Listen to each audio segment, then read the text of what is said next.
और शिमला से सुजाता, चंडीगढ़ से लोमस इस वक्त हमारे साथ जुड़े हुए हैं। सुजाता, आपके पास पहले आऊंगी कि जिन 6 विधायकों की सदस्यता खत्म की गई, अब वो सुप्रीम कोर्ट का रुख कर सकते हैं। पहले कहा गया था कि निचली अदालत जाएंगे, लेकिन सीधे वो सुप्रीम कोर्ट जा रहे हैं।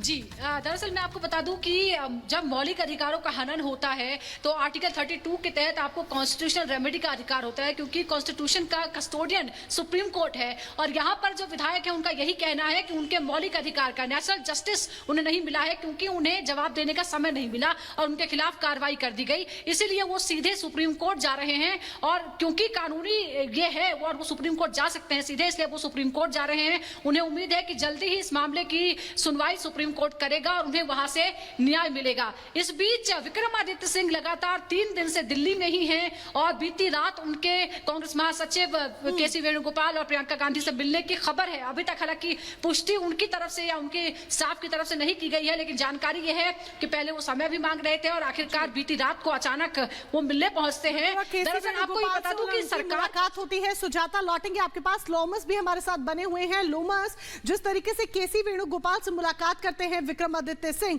बड़ा सवाल यहां पर यह खड़ा हो जाता है कि सुक्खू और विक्रमादित्य सिंह के बीच की जो कड़वाहट है। लोमस के पास चलेंगे। इसी बीच बड़ी खबर आपको बता दें, चंडीगढ़ में मौजूद मुकेश अग्निहोत्री बागियों से मुलाकात कर सकते हैं। हिमाचल के डिप्टी सीएम हैं मुकेश अग्निहोत्री, जो मुलाकात यहां पर कर सकते हैं। चंडीगढ़ में सभी जो बागी मौजूद हैं उनसे मुलाकात यहां पर हो सकती है। और दूसरी तरफ सुप्रीम कोर्ट का रुख जो है वो 6 बागी विधायकों की तरफ से किया जाएगा। वहीं डिप्टी सीएम जो है वो इस वक्त कोशिश यहां पर मुकेश अग्निहोत्री करेंगे। इस मुलाकात में क्या मनाने की कोशिश होगी, क्या समझाने की कोशिश होगी, क्योंकि जो निष्कासन है वो यहां पर हो चुका है स्पीकर की तरफ से। लोमस हमारे सहयोगी लगातार यहां पर बने हुए हैं। लोमस, मुकेश अग्निहोत्री डिप्टी सीएम बताया जा रहा है कि मुलाकात वहां पर कर सकते हैं। क्या कोशिश होगी अब इस मुलाकात के जरिए? बिल्कुल, मैं आपको बता दूं कि जिस तरीके से हिमाचल कांग्रेस में उथल पुथल मचा हुआ और कांग्रेस लगातार ये चाह रही है कि जो बागी विधायक उनसे अलग हुए हैं वो फिर वापस आ जाए। और साफ तौर पर इसी के लिए जो डिप्टी सीएम है मुकेश अग्निहोत्री, उनको भेजा गया। मुकेश अग्निहोत्री रात में ही चंडीगढ़ पहुंच चुके हैं, लेकिन अभी तक मुकेश अग्निहोत्री बागी विधायकों से मिलने के लिए ललित होटल नहीं पहुंचे। आपको बता दूं कि लगभग 5 दिनों से जो तमाम बागी विधायक है, 6 कांग्रेस के बागी विधायक है और साथ ही 3 निर्दलीय विधायक है, वो इसी होटल में रुके हुए हैं और लगातार उनको मनाने के लिए एक एक करके नेता लगातार फोन कर रहे हैं। और अब डिप्टी सीएम भी यहां पर पहुंचने की बात हो रही है कि कुछ देर के बाद वो इस होटल में आएंगे और फिर एक बार फिर उनसे बात करेंगे। लगातार जो बागी विधायक ये कहते हुए नजर आ रहे हैं कि उनको मनाने की लगातार कोशिश की जा रही है, लेकिन जो वो बात पे अड़े हुए हैं कि जिस तरीके से हिमाचल के सीएम ने उनका अनादर किया है, उनकी लगातार बेइज्जती की है, उससे वो नाखुश है। और इसको लेकर के उन्होंने कई बार आला कमान से शिकायत की, लेकिन आला कमान के द्वारा उनकी एक भी बात सुनी नहीं गई। आपने देखा कि विक्रमादित्य दिल्ली पहुंचे हुए, वहां पे प्रियंका गांधी से मुलाकात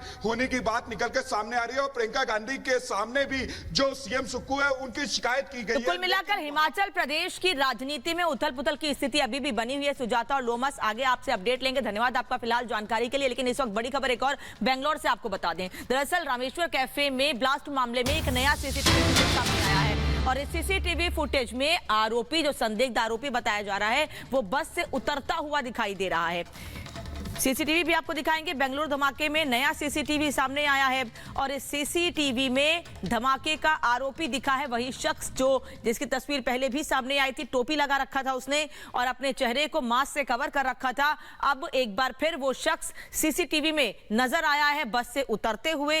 दरअसल केवल कर्नाटक ही नहीं, बल्कि कर्नाटक के साथ तमिलनाडु और केरल की पुलिस भी इस शख्स की तलाश कर रही है, लेकिन अभी तक इसको लेकर कोई सफलता हाथ नहीं लग पाई है। बेंगलुरु और अलग अलग जो अलग अलग सीसीटीवी फुटेज है वो सामने यहां पर आ रहे हैं, जिसमें संदिग्ध को यहां पर देखा जा सकता है। और ये देखिए, ये वो नया सीसीटीवी फुटेज सामने आया जिसमें जो धमाके का संदिग्ध है उसे देखा जा सकता है। इससे पहले जो सीसीटीवी फुटेज सामने आया था उसमें भी टोपी लगाए हुए, मास्क लगाए हुए इसे देखा गया था। और अब किस तरीके से एक इलाके में इसे स्पॉट किया गया है, सीसीटीवी में तस्वीरें जो है वो यहां पर सामने आई हैं। और ये वो सीसीटीवी फुटेज है जो इससे पहले संदिग्ध को देखा गया था, इसमें वो टोपी पहने नजर आया था। इसके अलावा मास्क लगा कर भी इसने अपनी पहचान छिपाने की यहां पर कोशिश की थी और संदिग्ध के हाथ में एक बैग भी था, जिस बैग को वो कैरी कर रहा था और कहा जा रहा है कि ये वही बैग है जिसके अंदर बम को प्लांट यहां पर किया गया था। और आपको बताएं कि अलग अलग सीसीटीवी फुटेज जिस तरीके सामने आ रहे हैं उससे लगातार इस आरोपी को स्पॉट करने की जो कोशिश है, पकड़ने की जो कोशिश है, वो लगातार चल रहा है। मोनिका के पास बड़ी खबर आ रही है। बिल्कुल सुमित, आगे बढ़ते एक बड़ी खबर अपने दर्शकों तक पहुंचाते हैं। सुप्रीम कोर्ट ने दरअसल नोट के बदले वोट के मामले में एक बड़ा फैसला सुनाया और बीते फैसले को बदल दिया है। बड़ी जानकारी आप तक पहुंचा रहे हैं। और जो सुप्रीम कोर्ट ने फैसला सुनाया है, पिछली बेंच के फैसले को पलटा, उसके अनुसार अब सांसद मुकदमे से बच नहीं सकते हैं, ना ही विधायक बच सकते हैं। सांसदों के राहत देने पर असहमति जताई है सुप्रीम कोर्ट ने, यानी कि अगर नोट के बदले वोट दिया जाता है तो सांसदों विधायकों की छुट्टी तक हो सकती है, समस्याओं का उनको सामना करना पड़ सकता है, क्रिमिनल के तहत, केस के तहत कार्रवाई भी हो सकती है। नलिन कोहली जी हमारे साथ इस वक्त यहां पर जुड़ रहे हैं, बीजेपी के वरिष्ठ नेता है और साथ ही अधिवक्ता है सुप्रीम कोर्ट के। नलिन कोहली जी, कितना अहम ये फैसला है जिस तरीके से कोर्ट ने पुराने अपने फैसले को पलटते हुए कहा कि कोई विशेषाधिकार के नाम पर घूस की छूट नहीं दी जा सकती? अहम फैसला है क्योंकि इस बार नोट फॉर वोट के जो आरोप है कांग्रेस सरकार पे 2 बार लगी, नरसिम्हा राव जी की सरकार में और जेएमएम को लेके, और एक बार मनमोहन जी की सरकार को लेके। अब मूल प्रश्न जो उठता है एक कानूनी प्रश्न है। जो 98 में जजमेंट आया था उसमें मतभेद थे। मेजॉरिटी 3 ने कहा नहीं नहीं विशेष अधिकार है तो आप उस पर कार्रवाई नहीं कर सकते, सीता सोरेन के नाम पे आया था। और उसके बाद अभी जो जजमेंट है उसमें 2 जजेस ने कहा था कि बिल्कुल विशेष अधिकार घूस लेने की या घूस देने के ऊपर थोड़ी ना लागू होंगे। अब 2 रूप से आप इसे देखिए कि संविधान में अनुच्छेद 105 और 194, आर्टिकल 105 एंड आर्टिकल 194, इससे संसदों के ऊपर में विशेष अधिकार है उनके लिए, और राज्यों में विधान पालिका में विशेष अधिकार है जो वहां के एमएलए है। तो प्रश्न ये था कि क्या ये विशेष अधिकार का अर्थ ये हो जाएगा कि जो कार्रवाई हुई है सदन के अंदर उस पर यदि कोई गलत कार्रवाई भी अगर हुई है तो क्या आप कहेंगे कि बाहर का कानून, मतलब कानून देश का वहां लागू होगा, या विशेष अधिकारों के कारण उनको उस सुरक्षा कवच मिलेगा? तो आज सुप्रीम कोर्ट ने इस फैसले के आधार पर यह कहा है भाई कानून जो घूस लेने या देने की कैसे होगा एक विशेष अधिकार? क्या ये कहा जा सकता है कि एक विशेष अधिकार होगा? तो इस रूप से अगर जजमेंट तो पूरा देखना पड़ेगा विस्तार से क्या माननीय उच्चतम न्यायालय ने लिखा है, लेकिन मूल रूप से यही एक प्रश्न हो सकता है कि भाई देश के कानून थोड़ी ना बंद हो जाएंगे यदि कोई व्यक्ति कानून का उल्लंघन कर रहा है। विशेष अधिकार संसद या विधान पालिका के कार्रवाई के लिए होते हैं, वहां बाधा ना आए उसके लिए हो सकता है, पर घूस लेने या देने के लिए नहीं आ सकता। यही तो प्रश्न था और उसका सर्वसम्मति से माननीय सुप्रीम कोर्ट ने इस पर आज अपना फैसला सुनाया। धन्यवाद सर जुड़ने के लिए। सुप्रीम कोर्ट के वरिष्ठ वकील नलिन कोहली बता रहे थे कि कितना महत्वपूर्ण ये फैसला है और इस मामले में आगे और क्या कार्रवाई हो सकती है। फिलहाल बढ़ते हैं आगे और अब देखते हैं 2 मिनट में भारत की बड़ी खबरें।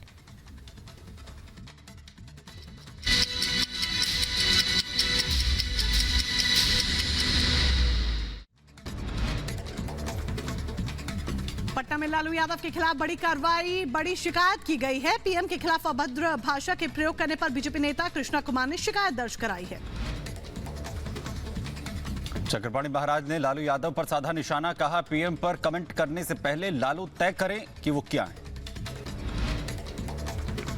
एक बार फिर ईडी के सामने पेश नहीं होंगे अरविंद केजरीवाल। अरविंद केजरीवाल की तरफ से कहा गया कि 12 मार्च के बाद तारीख तय हो। 12 मार्च के बाद वीडियो कॉन्फ्रेंसिंग के जरिए पेश होंगे केजरीवाल, कहा समन गैर कानूनी फिर भी जवाब देने को तैयार।